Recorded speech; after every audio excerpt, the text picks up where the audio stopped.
My name is Glenn Collins. My contact information is there. So I'm going to try to make the presentation as interactive as possible. So I do encourage you to ask questions, to submit statements, or I often learn stuff from you guys as we go through this as well in sessions like these. So I'll do my best to answer questions. If a question comes up that I can't answer, I'll let you know, and I'll do my best to get back to you within 24 hours with a question. If it's a question that's relevant to everybody, I'll make sure that everybody gets a copy of both the question and the answer as we go forward. So mobile devices are becoming the dominant device of choice in the classroom. And in a recent survey, we saw that about 55% of funds being spent in 2016 on all IT spend in education are going to be directed toward mobile devices. So really, we're going to focus today on that spend and things that you need to consider when you're doing that, and how to effectively use that in a Windows ecosystem. And what the premise behind all of this to me is, and what I see more and more, is that really educational institutes today have to be able to provide their students with the ability to learn anywhere, anytime, in a methodology that's adapted or suited to their learning style. And what this really means is that more and more mobile devices are going to be acquired and deployed into education. And you know, I talk to educators all over North America, from charter schools to private schools to Catholic schools to public schools, and in essence, everybody is competing for students and trying to generate better sources of technology, or better sources of learning ability, so that they can generate a better learning environment for their students. And I think one of the necessary components going forward is going to be mobile technology. And I think you see that reflected in the fact that most people are spending their money on devices. I have very few conversations in my travels with individuals that are using desktop computing as a strategy going forward. So I think it is, you know, it behooves all of us to understand why we're moving to mobile and what are the elements we need to consider when we're doing that. And that's really what I hope to cover today. So what's driving this this move to mobility? Well, I think the transition to digital learning, and when I say that, it's digital content that is driving a lot of this. So, you know, we've been talking about, in technology for education, for probably 25 years, about things like blended learning and flipped classrooms, distance learning, those kind of things. And really, those are all nice theories, but they only really can be affected if we have enough devices in students' hands.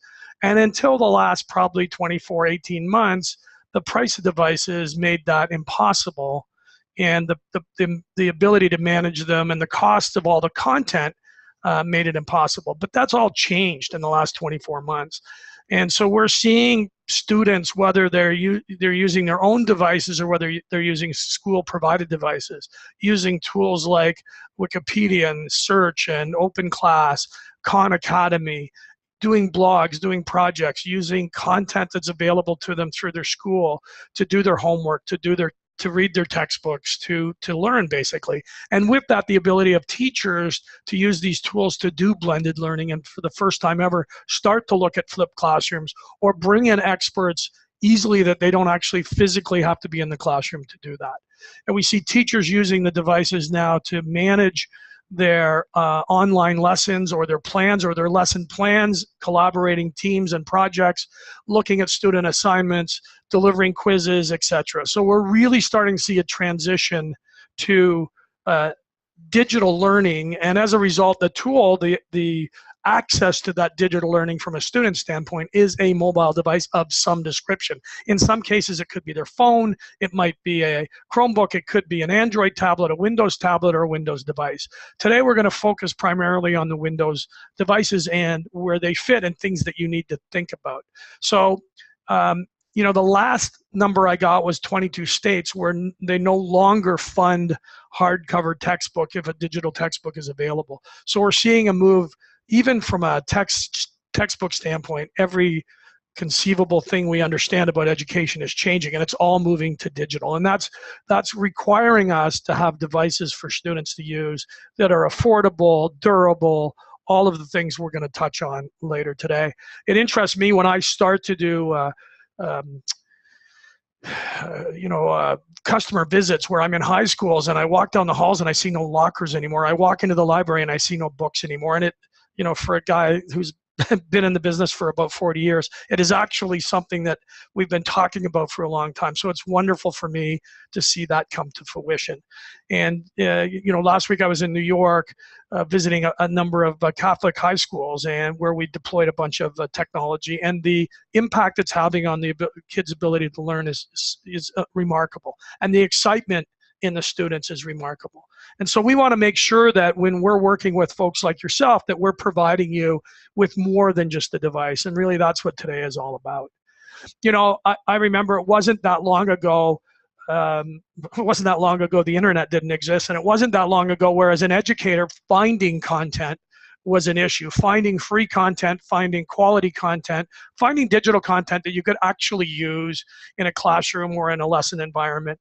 Today, it's more about really trying to figure out what content to use, as opposed to the amount of content that is there. Because content that's out there, there's so much of it, it's really hard for you to figure out what's going on in terms of available content.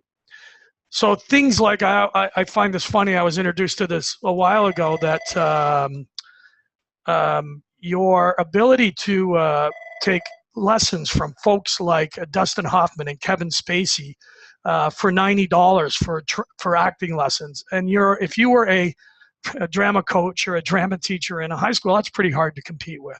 So it really is understanding how to utilize that content and in a way that is useful to the organization and to the teacher, and what's available out there. So we talk about content curation as opposed to content aggregation, which was the issue a few years ago. So we know that we need devices. We know that we have to get the right content available to the kids, and we know that there's tons of it available out there. So here are just some, really move to what we call agnostic computing. So I think what we're going to see, because of the move to mobility and the move to the flexibility of, some folks are looking at bring your own device, some folks are looking at having different ecosystems in their environment depending on the grade level, depending on the usage, etc. I do believe that we're not that far away from having either a Windows device, a Chrome-based device, an Apple device that is somewhat ubiquitous in terms of whatever the student is using, whatever device they're using, the content will be accessible and usable in that environment. So there's predicted that about 16 million devices will be purchased in North America and I'm talking edge devices here, so notebooks, tablets, Chromebooks, desktops, etc. And about 25% of those are predicted to be Windows devices, which is about 4 million devices. So it's a substantial number of edge devices that will be purchased running the Windows environment. And the majority of those Windows devices will be mobile. And so we're going to touch on kind of the form factors that are out there, that are coming, what we see in terms of trends as a device goes. But we'll also talk about the things that surround the device that are important in terms of having a successful deployment, etc. There's an interesting phenomenon going on. The one, unique thing in education is the advent of Chrome and the impact it's had in the education space. Well over 50% of devices they expect that are purchased this year will be Chrome-based devices.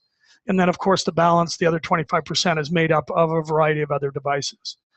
But we're going to focus today on that 4 million devices that are Windows devices and talk about that. So, we always look at this from a broad picture as opposed to just the device. And at CDI, we do sell devices, and we sell all kinds of devices. And most of the devices we sell, quite frankly, well, it's probably getting closer to 50-50, but still most of the devices we sell today are likely Windows-based devices. And that trend is changing slightly, but again, we've seen the ebbs and flows in education over ecosystems for a long time, and I truly believe that Windows and the Windows environment is a great, rich environment for students to utilize and learn in.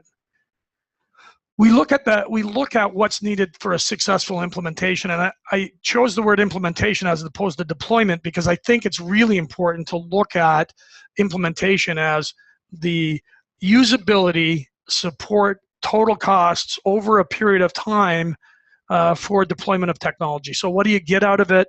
Are there learning outcome impacts? Do we actually provide better utilization and get students engaged more often? Is it cost effective to utilize these devices, etc.? So from my perspective, I think there's a number of elements that are involved, and we're going to address each of these in detail, but it's, first and foremost, it's having the right device. And we'll talk in details what we think that is about. I did get a quick question about recording presentation. So there's a couple things. We'll post the slides, and we will also post the recording of this webinar. So you'll have access to both of them if you're interested. So having the right device, that's kind of the cornerstone. Obviously, the problem I have in most cases is that's where the conversation ends. And I'd kind of like to broaden it in terms of other things to consider. So, what is the right device? Is there content and teaching tools that come with the device? So in the case of Microsoft, there actually is a number of tools that come with the device that are free. And unfortunately, Microsoft hasn't done as good a job as I'd like them to see them do about some of those. So we're going to touch on that today. When we deliver our EduGear devices, we also include some tools and curriculum that are free that are part of that content. But I think it's important that when you take it out of the box, that it's usable right away, that you have content, that you have tools, that you have the ability for the teacher to utilize that tool to engage students really right out of the box. And then the next question is, once you deploy them, how do I manage them? And both, how do I manage them from an IT perspective, and how do I manage them from a classroom perspective? So we put these in the classroom, we expect the teachers to use them, but if we don't give them the ability to manage them, often the device becomes a bit of a distraction. And it's really hard for teachers who are looking at the back of 30 screens to figure out what the students are doing and to make sure that they can do that. So we think that it's really important to not only have a tool to manage the device from an IT perspective, but from a teacher's perspective as well. So we're going to touch a little bit on that. From a device perspective, as you start to move to mobile, and I don't probably have to tell anybody that's in IT on the phone how much more difficult it is to start managing these. So a lot of the new devices, for example, don't have the ability to connect them through an Ethernet cable, which means imaging is a bit of a challenge. That creating and updating that content is a bit of a challenge. The other thing is, because the device is moving and because multiple students likely are using it, it's just much more difficult to manage. When you had 6 devices in a classroom and they were all kind of nailed to the desk, that part of the job wasn't nearly as difficult as it is when you have 5 times as many devices with the same number of resources and they're moving. So it just becomes a lot more difficult. And then I want to touch a little bit on professional development, what we think is required to have a successful implementation, and then really what's changing in warranty and support. So we want to touch a little bit on things you should consider around warranty and support, because it's pretty obvious that if every student needs a device and one breaks, then obviously the student is without a tool to be educated. And unlike before, where you had students sharing computers, if one went down and it didn't get fixed for a week or so, it was not nearly as critical as it is today. So how do we change that kind of warranty support process to make sure that we have the devices in the students' hands when they need it? So those are things that you guys are challenged with. These are the things that customers talk to me about all the time, and we've tried to come up with, and we'll touch on a few of the solutions that we think CDI has that can help you in this vein. So I want to talk a little bit about devices, and again, I don't want to have the entire conversation about device, because often that's where the conversation starts and ends, and I think that we make a mistake by doing that. But there are some key elements about the device, and whether you're looking truthfully at a Chromebook, a Windows device, or a tablet, the check boxes that you have to check are pretty much the same. So does it have the right OS? Can it support the OS that I'm running on my infrastructure today, or does it support my online ecosystem that I'm utilizing? Is it rugged enough to stand up to the rigors of the classroom? So unlike a desktop, which didn't get moved around, the mobile devices are, and the less expensive mobile devices are often made for consumers. So a lot of times they just don't stand up to the beating they take in the classroom. So the question is, what can I get that's reasonably priced that will stand up to that abuse? And what's the difference between a consumer device and a device that's made for education? And we'll touch on a few of those things today as well. So, and then screen size obviously is important, and there's somewhere it's actually come down. There used to be 14, 15-inch devices, or obviously 17 or 19-inch screens, but because they're mobile and because they're being carried by students, there's kind of this compromise between, do I have a big enough screen so that everything can be utilized, including state testing, etc.? Is the device light enough? And with all of that, is it rugged enough to stand up to the device? Is the resolution great enough for children to share the device if they needed to? One of the biggest changes, especially in North America, we see this way more in North America than the rest of the world, which is the Wi-Fi. Because of E-rate and the investment that the North American schools have made in their infrastructure, Wi-Fi on these devices is critically important. So there's a couple things I encourage you to look for when you're looking at a device, whichever device it is. And that is, obviously, you would like to get a device that's dual band and has AC capability. And that just is the frequency that you can access your network on and the speed at which you can access your network on. And then the other component is dual channel. So that is the ability to send and receive at the same time, and that pretty much doubles your throughput on the device. You and I using a device at our home network, not necessarily these things are important, because we don't have 30 of us hitting the one wireless access point at home unless you have a very large family. But in the school, you have 30 people hitting a single access point, typically at exactly the same time in terms of signing on, etc. So one of the things we encourage is for you to look at the Wi-Fi and make sure it's adequate. Battery life kind of goes without saying. There's two things about battery life. One is it typically now requires you to run it for a full day, so 8 to 10 hours. And then what happens in year 3 and 4 when that battery life starts to diminish? Is the battery replaceable in the field? Do I have to send the device back to have it replaced? These are some considerations we ask you to think about. And then, you know, what applications are including? Does it have the right RAM, the right internal storage? The other consistent thing that we talk about is ports. Does it have the right availability of USB, HDMI, headphones, etc., so that I can utilize some of the infrastructure I've already invested in? So those are just some of the things. And then, you know, one of the other things that we see are, if you're buying a tablet, for example, do you need an attachable keyboard just so that you can utilize it for some of your testing, etc.?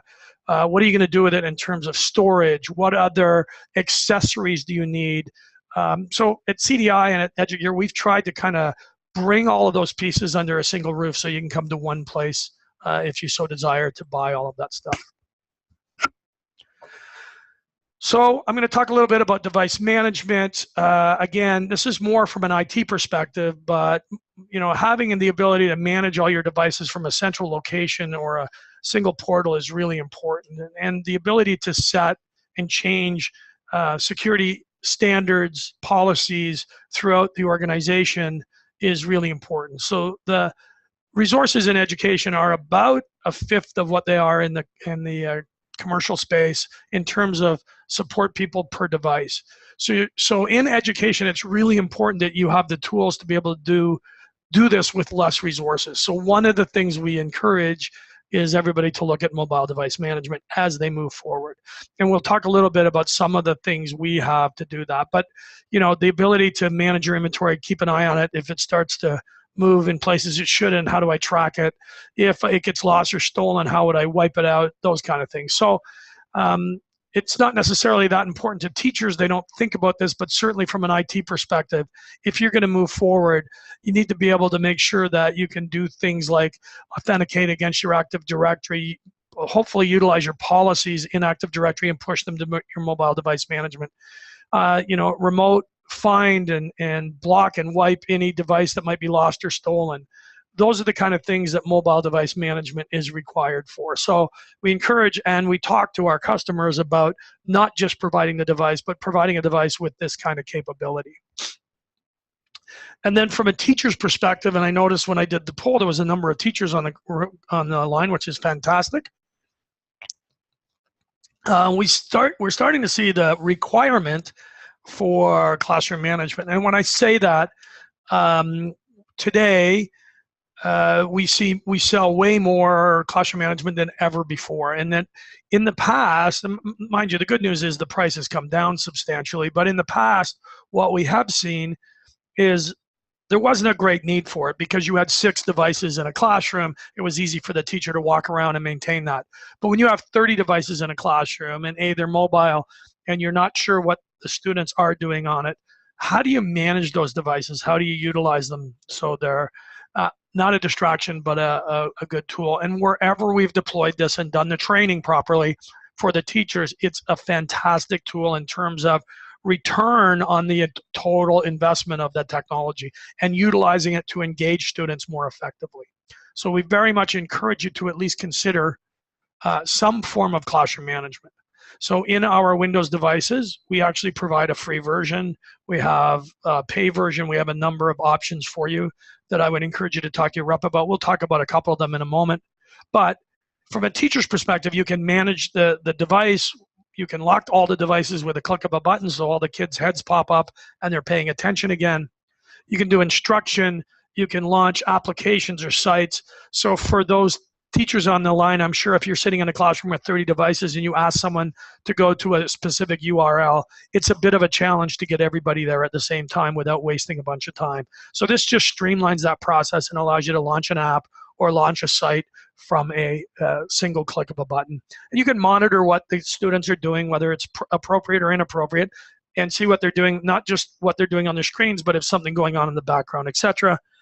There's the ability to create quizzes and tests and the ability to do things like have competitions between groups. And so it's, again, allows you to be creative in the way you engage your students. And then even in the classroom environment, it gives you the ability to create some additional security features that you wouldn't get without it. So we think it's important. So those are the kind of things that we talk about when we talk about people looking for the right strategy, the right things to do for a deployment. So now I'm going to tell you a little bit about our strategy. I'm going to try not to be a sales guy and just kind of walk you through this. But these are the things that we think are part of our strategy that allow you to have a successful deployment and implementation. We're going to start with the right devices. And I touched on that earlier about all the kind of check boxes you have to check. We have, actually there's 6 here, but we currently have 14 EduGear branded Windows devices to choose from. I'm going to talk a little bit about a couple of the most popular or the most current trending popular ones at the moment. So we have everything from an 8-inch Windows tablet with an attachable keyboard to a high-end i5 notebook. And we tried to cover all the form factors involved. And basically, my job is to work with folks like Intel and Microsoft and some of the top manufacturers in Asia to build purpose-built devices for education. So what we've tried to do is we've tried to take your input or your peers' input back to the folks like Microsoft and Intel and say, how do we design a device so it stands up, it has the features, it has the Wi-Fi capability, etc., for the North American education market. And that's really a reflection of the devices that you see. So we do try to balance, given that in most cases, money is an issue with education. I'm sure that's pretty common amongst everybody on the phone. So we try to balance value and price. We aren't going to be selling the top of the line, competing against Microsoft Surface Pro 3s, because we just don't think that most of our customers have the ability to buy those things. So our concept is to come up with the best priced product that has the right features, and that's really where we have focused. We make sure that all our devices are compliant with state testing requirements. They have all-day batteries. Wherever possible, we design it so that the battery is field replaceable. We have quick charge, AC adapters, all of the I/O ports required. In many of the devices, we do have devices in all ecosystems. So, well, I shouldn't say that. We don't actually make any Apple devices, but we make Windows devices, Android devices, and Chrome devices. All of the devices have connected keyboards, knowing that Bluetooth keyboards aren't really suitable for a classroom environment. And we bundle software, depending whether it's Chrome or Windows, we bundle certain software and certain services at no charge. And again, Edugear is focused only on education and only on education customers. So our devices, they're not really designed for consumers, and they're not really designed for us to sell them to commercial customers as well. Everything we do is really for education. So I'm going to touch on, again, without trying to be too salesy, a couple of products that are trending hot right now. The 360-degree touchscreen Windows devices at reasonable prices seem to be the hot items at the moment. So we have a Cherry Trail device, which is the latest Intel quad-core processor designed for mobile technology. And some of the things that processor does that some of the higher-end processors don't do is it's fanless. It produces very, very little heat, so it means that the device will last longer. It's easier on the screen. It's designed to manage internet content, so it's really designed well to manage multimedia, videos, etc. And that's what the processor is designed for. It comes with a battery that lasts 8 hours. It comes with 2 gigs or 4 gigs, 64 gigs of storage, AC wireless, a dual channel, dual band camera that obviously, as you rotate the screen, can be used front and back. All of what we think are the appropriate I/O ports, etc. And it sells for $279. The next version up that we have is actually a little more rugged device. This is, and obviously the price reflects that. This device has been tested as a 70-centimeter drop, so you can knock it off a desk and it shouldn't break. It has anti-glare screen, water-resistant keyboard, built-in stylus. The one nice thing this device has that I never thought would be that important, but it is to educators, is an RJ45 jack. So, by the way, all of our Windows devices Pixie boot. So for any of the educators that are interested in managing them using dongles, if we don't have an RJ45 jack, then we've built the ability to Pixie boot so you can manage them using your Microsoft tools, the other devices as well. This one obviously is easy to manage, does Pixie boot, has an RJ45 jack. So 4 gigs, a 320 gig hard drive, both SSD or HDD depending on which version you want.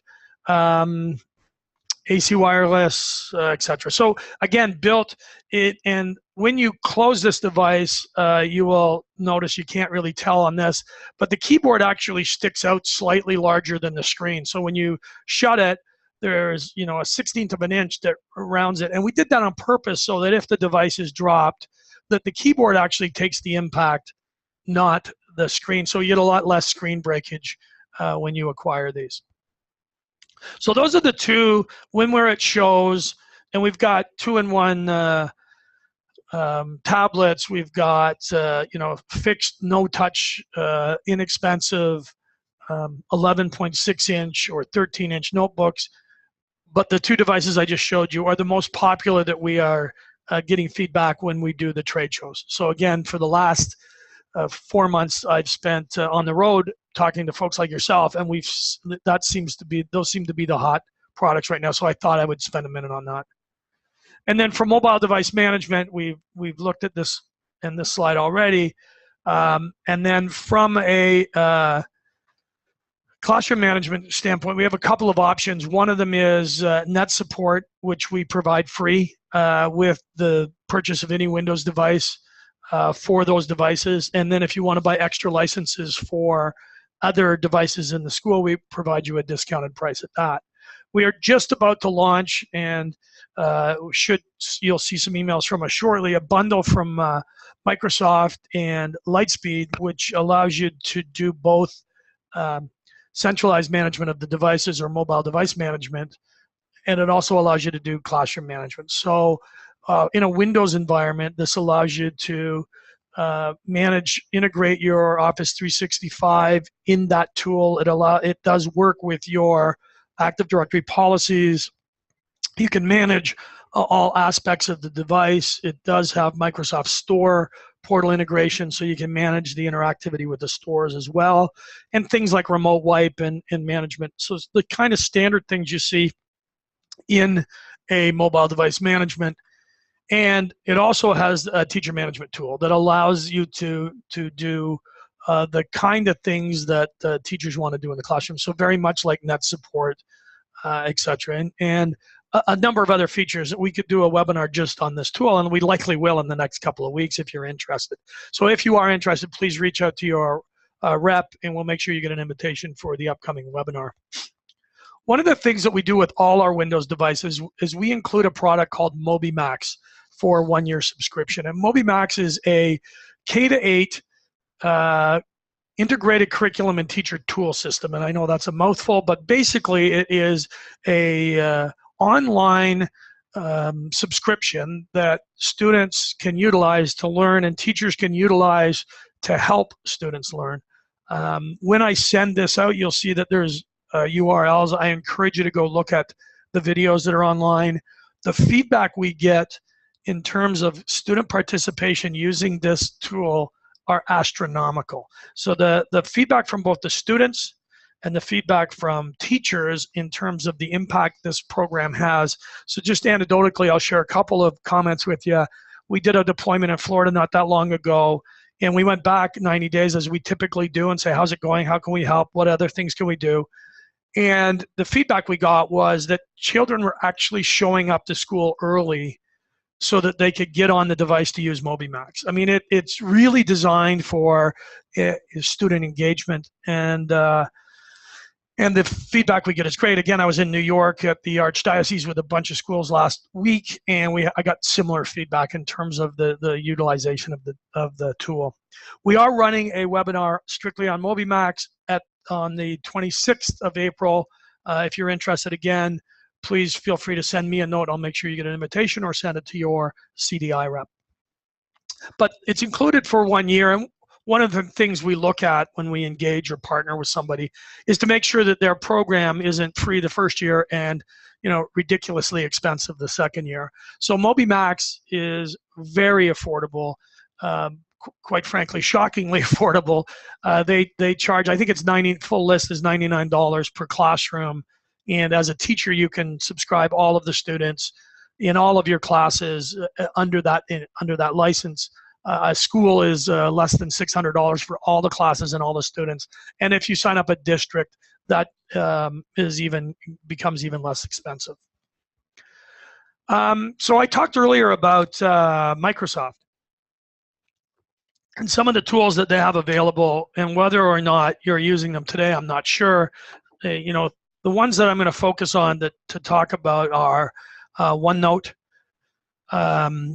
and the way to utilize OneDrive in a classroom. Office 365, obviously you can utilize that in a variety of ways, but the two that people most seem to neglect are OneBook and Office Mix. So I don't know whether you've had the opportunity to study and see what those can do for you, but Office Mix, it makes it extremely easy for you to record or manage a lesson. So a student or a teacher without a lot of technical skills can manage Office Mix or utilize it to record a lesson, etc. And it's really good. It's got a web posting ability, so you can post it to the web. So somebody who missed the lesson or wanted to repeat the lesson, it's easy to send them a link so that they can go and look at that lesson again, whether they were sick that day, etc.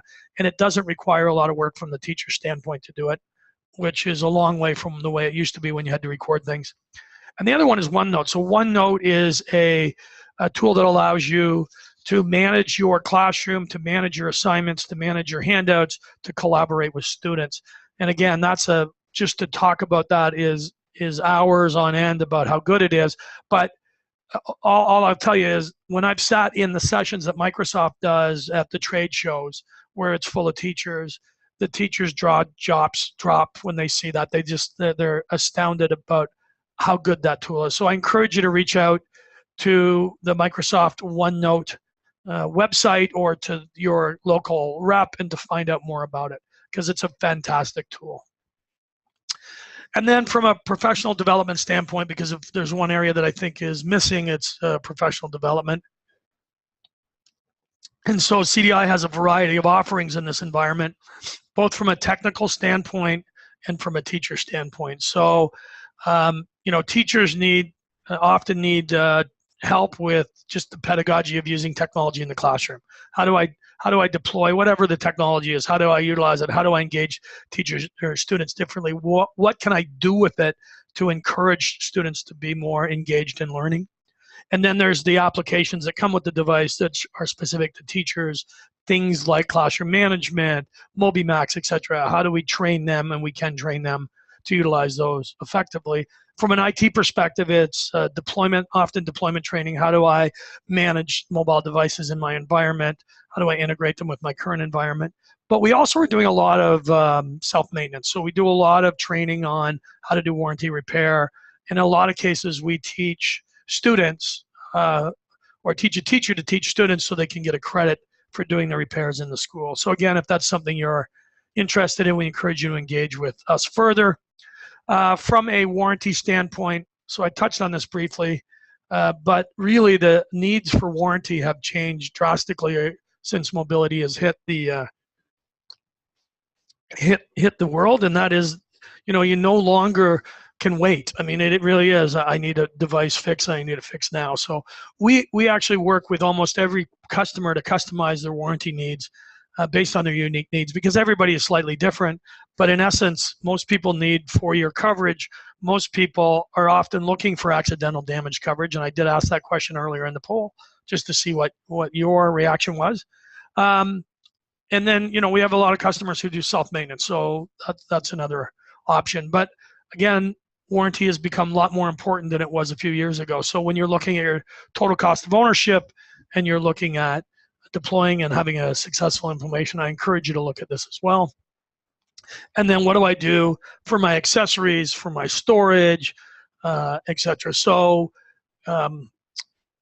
CDI has a variety of both accessories, whether it's headsets, extra AC adapters, skinning the device so that it's unique to your organization, etching, white glove service, all of those things can be done here. And we also have a variety of storage devices, charging devices, secure ways to locking up mobile devices that sometimes have an opportunity to leave the facility without permission. And that's really my presentation. I didn't get a lot of questions. I'd be happy to answer any of the questions that you have for me. As I said, we are providing you with a copy of the presentation, and we'll be posting a copy of the recording online and send you out the link as well. It may take us a day or two to get all of that out to you, but I encourage you, if you don't hear something in the next 48 hours, to reach out to me. There's my email address. And so 2 things, I'll be happy to answer any questions you have regardless, and I will be certainly available should you have deployment questions that you want to engage with. So I did get a couple of questions. How would you go about giving students credit for helping with the repairs? So in a number of the schools, they actually have, and what I can do is I can talk to those schools for you, because quite frankly, I'm not sure what they classify it as, how they do the credit. What we've done is given them the tools and the skills to be able to teach the students to do that. They are getting a credit in high school for doing that, and it is an employable skill. So we get a lot of people doing that. So Morgan, if you want to reach out to me individually, I'll connect you with the people that are doing it. We can talk in terms of what that credit looks like at the school level. Candace asked me, what are your thoughts on Windows Surface tablets in the classroom? How do they compare with some of the ones you mentioned? So Surface tablets are high-end product. They're excellent product. They are, so here's my answer. Candace is as candid as I can be. I think in most cases it's an over-engineered too expensive device for what you need. So it really depends what you're doing. If you need that much horsepower, then it's a great product. But in most cases, we find you could buy 2 to 1 of our products for the Surface product, because we don't have as much horsepower, but the horsepower we deliver is adequate for what most students do most of the time. So we're trying to hit the middle spot. So I don't know if that answered your question, but again, if you want to call me or reach out to me by email, I'll be happy to have a very detailed conversation about your deployment and whether that's the right product given your environment. Because that question really is, it depends. So I hope that I hope that didn't confuse you more than it helped. And if with that, I don't have any other questions, my email address is on the screen. If you do have a question and you want me to respond, please feel free to do that. I thank you very much for your time. I hope you found today both interesting and informative, and I look forward to talking to you in the future. Thank you.